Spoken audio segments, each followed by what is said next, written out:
Hello everyone, welcome to our Let's Play series of Morrowind. This is Colonel RPG as usual, and I'm very happy that you're just to join me today here in the Lake Fjalding.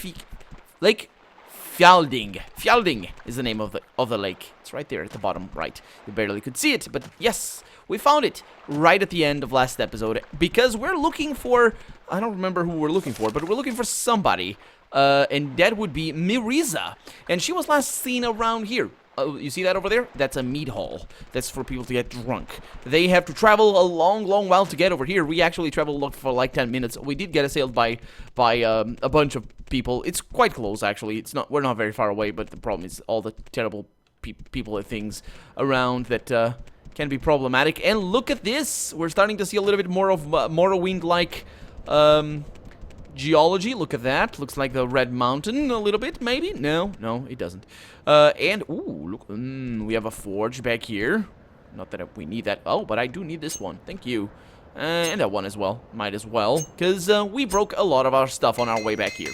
Also, we're gonna need a lot of arrows. And every time I see arrow... Oh, sir. Oh, I know you. This guy makes you... I make the best armor on all of Solstheim. That's the one. Solstheim. Solstheim, not Solstheim. Okay. Thank you very much for correcting me, sir. Even though you might not have been briefed when you were voice acting those lines, but who knows. So, this is the guy you need to bring all of your leather to. Let's see what he says. Hail, traveler. I'd tell you about my wares, but by now you're probably well aware of my craftsmanship. My weapons are unmatched, and I make a lot of the fine bear and wolf armor that many of Solstheim's Nords are so fond of. I must admit, though, I'm growing weary of patching together the same old wolf and bear pelts. In truth, I long to test my abilities to make some custom fur armor using the pelts of Solstheim's more exotic animals. Really? Tell me about Solstheim. Oh, Solstheim is quite a beautiful place, isn't it? I came here from Skyrim to escape the bad weather. Oh, really? That kind of tells a little bit about the weather of Skyrim. What about custom armor? Roaming the wilds of Solstheim are seldom seen elusive species of wolf and bear. They're called snow wolves and snow bears because of their white fur. It is said that the pelts of these animals have innate magical qualities that help guard against Solstheim's brutal frost and snow. Just think of the armor I could create with such materials. If you were to provide me with the pelts and enough gold, I would gladly make you a set of custom snow wolf armor or snow bear armor. It's the mead I've been drinking. Yeah, we haven't found any of those. What about that? Oh, he gave us a price list. It's simple. You bring me the snow wolf pelts in gold, and I'll make you a piece of custom light snow wolf armor. I even have a special method of treating the fur that will enhance the natural properties or protective properties against frost. Whatever your order will be ready in, whatever your order... What? How's that phrased? Whatever your order... I'm mixing up my words as well. Whatever your order will be ready in 24 hours. It will. There's a it will, right? Or, oh, you, not your. There we go. Whatever you order will be ready in 24 hours. There it is. I'm sorry. Take this scroll. It lists my prices and requirements for each piece of armor. If you're interested and you have enough belts and gold, talk to me again. I'll fire up my forge and you'll have a new armor in a day. Because, of course, leather armor is made in a forge. Because everybody knows that. It's how it goes. So that means that these things are not necessary. I'm gonna drop them over here because heartwood... I don't need these. I'm gonna drop them nonetheless, but I really don't need that.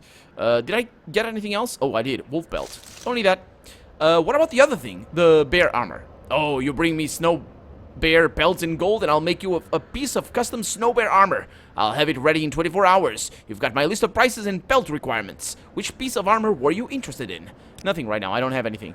Oh, so be it. Come talk to me again if you change your mind. Okay, let's look at the requirements. We have a book. So I actually don't know where it is. It's probably a note. So I'm sorry, but I can't. I don't see it. This is bad. This is bad. Public notice. There's so many things. There's so many things. So it's probably on this side. Oh my god, such important things as well. There it is. Custom for price list. Let's see. Materials. Snow bear. So I can need 5, 2, 2, 2, 2, 4. So that's 20, 22, 25, 27 snow bear pelts. Okay, 27. What about this? 5, 2, 2, 2, 2. That's 22 plus 27 as well. Snow wolf pelts as well. Thank you very much. I'll get everything in ready, but I think I'm pretty good. I'm well set for armor. Although I don't know if the light armor is better than glass armor that we are donning at the moment. I don't need everything either. But let's go to Thirsk, which is the mead hall that I talked to you about. Oh yeah, right. Can I? Oh, you guys are wearing some proper armor. Oh, welcome to Thirsk, friend. You should speak to Skolder Wolfrunner. He's the chieftain of this hall and wishes to meet all new arrivals. Keep it dark in here so you can't see the dirt. Well, it's not really that dark. Although I do have night eye cast, so yeah. I am a Khajiit after all. Dirt is the kind of the thing that I care for all my special needs. Oh boy, there's some colorful stuff around here. Hello, sir. Endrelheim. Welcome to Thirsk, Khajiit. The mead is a special blend imported all the way from Skyrim. Drink up. Really? Tell me about this place. It's the name of this mead hall, he says. It was built over 100 years ago by a group of Nords who left the Skull village. They were led by Hrothmund the Red, who became Thirsk's first chieftain. Oh, I think I'm gonna talk to the chieftain then. Hello, lady? Hello, stranger. I am Ulfran. Oh, I remember your name. And I welcome you to Mead Hall of Thirsk. Yeah, somebody told us about her. So long as you behave yourself, we'll get along just fine. If you want to buy some mead, just ask. If you haven't already, I suggest you introduce yourself to Skolder Wolfrunner. He's, it's kind of like your name, isn't it? Wolfrunner, yeah. He's the chieftain of this mead hall, and we'll want to greet a new arrival. Yeah, do you have mead for me? Aye, mead is the nectar of the gods. It's made from fermented honey, and has been known to knock even the strongest Nords on her backside. Uh-huh. So, can you sell me anything but that? No. Oh, boy. Well, yeah, what about Marissa? Talk to Eric. That's all I'll say. Eric? Who's Eric? You're a long way from civilization, pilgrim. I'm... That guy's not drunk at all. Who got his axe buried in the bench? Oh, well. Hello, Ulfager. Sorry, Ulfager. Welcome to Thirsk, Khajiit. Oh, they all say the same thing. Okay, thank you very much. Let's greet the. Oh boy, these guys very grim. Look at that. Watch yourself near Eric, friend. He's a swine of a man. Right. It's too bad he's my clan brother. Did he do something? Hey. Hail, good here watches. Skolder Wolfrunner is my name. I am the chieftain of Thirsk, and welcome you to our home. You'll not find a better mead hall anywhere, not even in Skyrim. For 100 years, Thirsk has withstood all manner of attack, from the snow and hail to those infernal reeklings. But the mead hall still stands, and its hospitality is unmatched. Please stay and relax. Enjoy our fine drink and seek shelter from the cold. Here, my friend, taste the nectar of shore.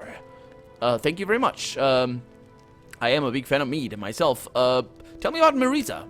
Aye, the missionary came here several weeks ago. She started talking about her shrine, and then began preaching about the evils of mead. Nice lass, but a little high-strung. Eric, he didn't really like what she had to say. Thought he'd teach her a lesson. I'm, not really sure where she is now. He gives you a knowing look, and then gestures with his head to the staircase leading to the second floor. Thank you very much, sir. Can you tell me about Captain Carius? Isn't he the one in charge of Fort Frostmoth? Is with the Imperial Legion like the rest of them? Yeah, like the rest of me. I'm actually a very high person in there.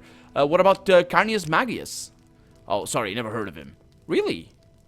That's the leader of the Imperial Commission over here. I guess he wouldn't have... Tell me about the Reeklings that you mentioned before. The Infernal Reeklings? Oh, they're vicious little things. If you see one, you're in for a fight. If you see one riding a tusked bristleback, well, you're in for a real fight. Yeah, I saw those guys. Oh, the tusked bristleback is a type of boar native to Solstheim. There are lots of them around, and they're sometimes hunted for their meat. The bristleback can be vicious too. That's why the Ricklings use them as mounts. Sure. Thank you very much for the advice. I will, see you later. Oh, wait a minute. Tell me about Skull. Yeah, that's a village north of here, isn't it? Thirsk was built by a group of Nords who left the Skull village over 100 years ago. We may not agree with their beliefs, but we respect them as fellow Nords. Huh. So thank you very much. Anything else that I would like? No? Okay, good stuff. I wonder what this is all about. Hello, lady. You look very nice. She looks familiar to me. The face, of course. This is all Overhaul. Hail, Watcher. Yes, I am a Watcher. Yes, I'm here, watches, a Watcher.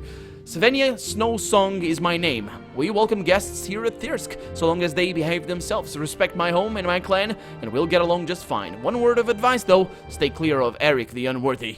He is more trouble than he's worth. Really? Eric is a disgusting brute of a Nord. I've met frost boars more charming than that oaf. You may be of my clan, maybe my clan brother, but there are days I wish someone would just come in here and teach that oaf some manners.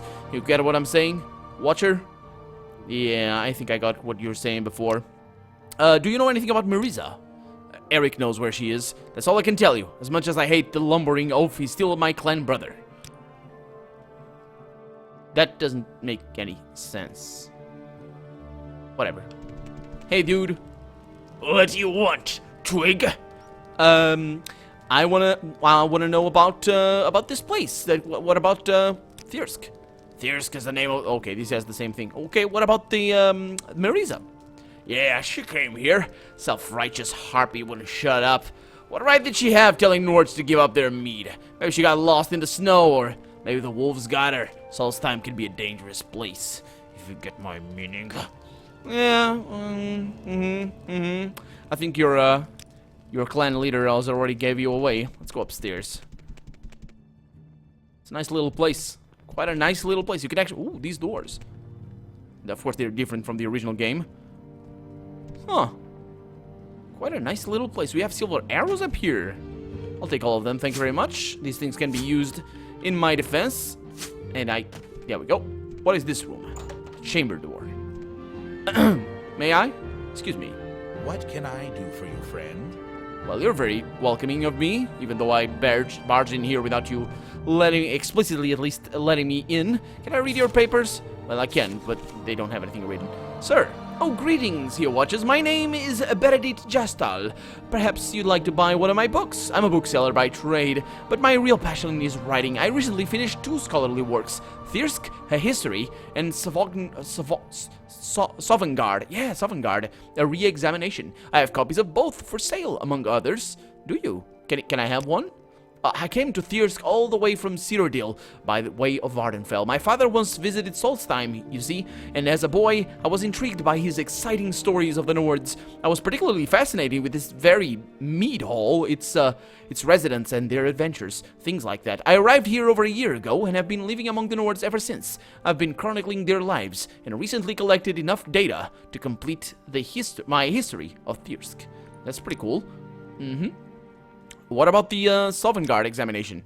Oh, the Nords believe that the god Shor constructed a magnificent fortress where valiant Nord warriors may live forever, feasting, fighting, basically doing everything Nords like to do. The trick is finding the way in. According to legend, the entrance of Sovngarde is hidden, and only those who take up the search may ever find the way in. But according to my research, which I've chronicled in a new book, the way into Sovngarde isn't quite what they thought. Oh, really? He's not gonna be able to tell me, is he? Nope. Doesn't look like he is. Okay, well, let me buy those books. You got me intrigued, kind sir. Let's see, does he have anything? Sovngarde, a re-examination, I'll take that, thank you very much. You'll make a discount for me as well, because you're just that kind of guy. Actually, I'm already getting a severely high discount right there. Because I'm so good at this. The posting of the hunt. I'll take that as well, seems quite expensive. The black arrow, I don't think I need that. The Song of Uncle Sweetshare. Thirsk, A History. Okay, give me a good discount, sir. I think he's not gonna go for that. He went for that, thank you. Please come again, he says. Well, thank you, sir. Okay, so what did we get? Sovngarde, a re-examination. I'll put that over there. Thirsk, a history right there, and the posting of the hunt. Let's see if I have read this one before. I have indeed. Okay. So let's read about Sovngarde. We actually know a little bit about that from, if you've played Skyrim, you know a little bit about Sovngarde. And it's actually based on a real life mythology thing, so it's quite familiar to a lot of you, I'm sure. Thirsk, a history. On the eastern bank of Lake Fjelding stands Thirsk, a grand mead hall that serves as the home and center of operations for a most valiant clan of noble warriors, or Nord warriors. Approximately 100 years ago, a small group of Skull decided to leave the main village and free themselves of their brethren's strict adherence to nature worship. They sought to live life as their ancestors had in Skyrim, free to kill what they wanted when they wanted, free to worship in any manner they chose. The group braved the harsh weather and traveled south towards Lake Fjelding, where they found the perfect location for a new settlement. Oh, by the way, may I say that if you're in Skull and if you have my stats, you can jump directly on top of this to the top of this roof. It's not that hard. I don't think it's very, very close. Skull is right over there. At least I remember doing that. So I might have been using fortified jump amulets because I did use that in my last playthrough. You would see how fast I could move with 45 jumps amulets. It's kind of unbelievable. But anyway, the group braved the weather, where they found the perfect location for a new settlement. They decided to construct a grand mead hall that would serve as their new home and hunting lodge. After several months of building, the companions had completed the task and named the mead hall Thirsk. As the settlers looked upon all they had accomplished and were truly proud of their accomplishment, but their happiness was short-lived, and the settlers soon learned that not everyone celebrated the construction of Thirsk. As the mead hall was being erected, so too was the noise and commotion of construction disturbing an ancient creature that lay dormant under the ice. It was a tragic twist of irony, therefore, that as the last beam of the great hall was nailed in place, the slumbering beast did finally awaken. His ancient name was Udir or however you pronounce that, though the settlers knew him only as Death. The Udir came to the newly completed mead hall and wreaked vengeance upon those who had shattered a piece of his long, cold sleep. He killed without warning, without mercy, reducing the Thirsk Nords to half their number. It was the valiant sorcerer Eldrid Icelight who finally drove the beast back to his lair beneath a frozen lake and used his magicka to seal the entrance with a great wall of ice. The horror was over, but the price was great. It took the settlers 2 months to fix the damage done by Uldi Fricti, and with so many strong hands now gone, it was slow and tedious work. Finally, Thirsk stood tall and proud once more. But even though the settlers had worked together to construct the mead hall and drive away the threat of Udrik Frikete or something, tensions quickly grew over who would serve as their leader. Most of the men considered Rothmund the Red their de facto chieftain, and as he was the strongest and most capable of the lot. But one warrior, Drenger Bronzehelm, disagreed. He thought himself most capable to rule over Thirsk, and loudly voiced his opposition to Rothmund. Knowing that conflict and discord would only serve to destroy the new life they had worked so hard to create, Rothmund the Red exercised his only true option. He swung his great axe and beheaded Drenger Bronzehelm where he stood. The Nords appreciated more than anything a warrior's prowess in battle, and Drenger's slaying proved to them that Rothmund was indeed most worthy to be Thirsk's chieftain. So that the other Nords would never forget he had proven his right to lead, Rothmund placed Drenger's head. Oh, so that's what it was. He placed Drenger's head on a pedestal in the center of Thirsk's main hall for all to see. And so began Thirsk's most time-honored tradition. Any warrior, regardless of race or sex, could claim leadership of the mead hall by displaying the most impressive battle trophy on the great hall's pedestal, so long as the spirit of Rothmund the Red consented. That warrior would be named chieftain. Rothmund's Bane. That's another chapter, I think. The 20 years Rothmund the Red ruled over Thirsk and its residents as chieftain, with his soft voice and great axe, which was said to be the largest weapon of its kind ever wielded by a Nord. Rothmund brought peace and prosperity to Thirsk, but peace proved to be Rothmund's undoing, for the mighty Nord grew restless in the Nord grew restless in the warmth and safety of the mead hall. He longed for battle and adventure, to feel the frost in his veins once more, and could ignore the call of valor no longer. When word spread of a giant, bloodthirsty white wolf terrorizing travelers in the Moesring Mountains, Rothmund took up his great axe and set out to defeat the beast alone. The men of the mountains named him Ondiage, the fell wolf. The beast measured as large as an ox, with fur as white as new fallen snow, and it was said no man or woman alive could bring Ondiage down. The words of the mountain folk proved true, for while Rothmund did hew one leg from the fell wolf, Ondiage devoured the mighty Nord wall, leaving only his great axe as a grim reminder of a man's failure against the beast. Filled with sorrow and rage, the residents of Thirsk marched to the mountain in search for the wolf, called by them Rothmund's Bane. Only together did they manage to slay Ondiage, and as family they feasted on his roasted flesh. The following is a list of Thirsk's chieftains since Rothmund first ruled. And all of these things, I believe we can find their barrows in the island, I think. I'm pretty sure about that, but we're not going to go over all of this stuff. Let's see. Expansion. The Thirsk Mead Hall is nearly the same today as it was over 100 years ago, a testament to the quality of its construction. But while Thirsk itself did not grow, its inhabitants did, and before long the Grand Mead Hall could not house all who wished to dwell within. So over the years many Nords have left Thirsk to establish their own private dwellings out into the wilderness of Solstheim, relying on the island's many caves and natural shelters. But those who left are always welcome back at Thirsk, and many return frequently to enjoy the Mead Hall's hospitalities. It is also important to note that although over 100 years have passed since the group first left the Skull village, excuse me, the Skull and Thirsk Nords have always remained civil to one another, and even trade resources on occasion. Throughout the years, the Thirsk nobles and the Empire have entered into a simple but effective relationship. They leave each other alone. Okay, law and order within Thirsk, within the Mead Hall. I think these are less important right there. So there we go. That was actually a quite interesting story. We're going to read about the Sovngarde place when we come back over here, because we need to rescue a lady that hopefully is being kept over here. For all I know, she's not, but who knows? There's a locked chamber over there. That's a good sign. Although it might not be, actually, because it might be my chamber.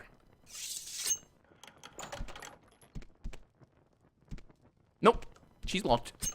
I thought she was dead, actually. I thought she was gonna be dead and we were gonna find the bloody scene of the murder, but nope. Nope. She's there. She's there. Let's go. Marissa, I have come to get you. Actually, this is a terrible, terrible quest because... I like what I see. Oh, I like as well. Wow. And I'm a Khajiit, so I can say that. I can do that. More than say I can do that, but I can't.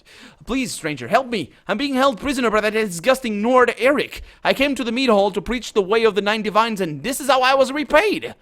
Is it? How did you get repaid? Cure common disease? Yeah, okay. What happened? I came to Thirsk to preach the word of the cult, and to sway the barbarians from their love of drink. That foul Eric poured mead on me. Then he struck me. I awoke in his chambers. That was over 3 weeks ago, by my reckoning. Every day he comes in to taunt me and beat me. The only food and drink I've been given is rotting meat and mead. Please, stranger, you must release me so that we may travel together back to the cult shrine. Yeah, I think I am gonna do that. Let me see if I can convince this guy to let me through, although I don't think that's gonna happen. He's gonna be pretty pissed as soon as he sees that I am bringing his play thing. Yeah. Maybe where you're from, it's alright to enter someone's chambers and play with their things, but it's not alright around here. The missionary is mine, understand? I knew you were trouble when I first laid eyes on you. Now I'm going to have to teach you some manners. Are you really? I will bathe in your blood. He had to say that again, didn't he?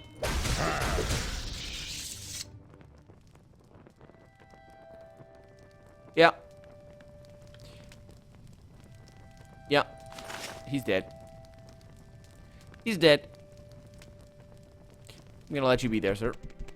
Does my ass look big? Who said that? Who said that? I've never heard that line. It's weird. Hey. Oh, please, stranger. Yes, I know. Just follow me. Travel together with me.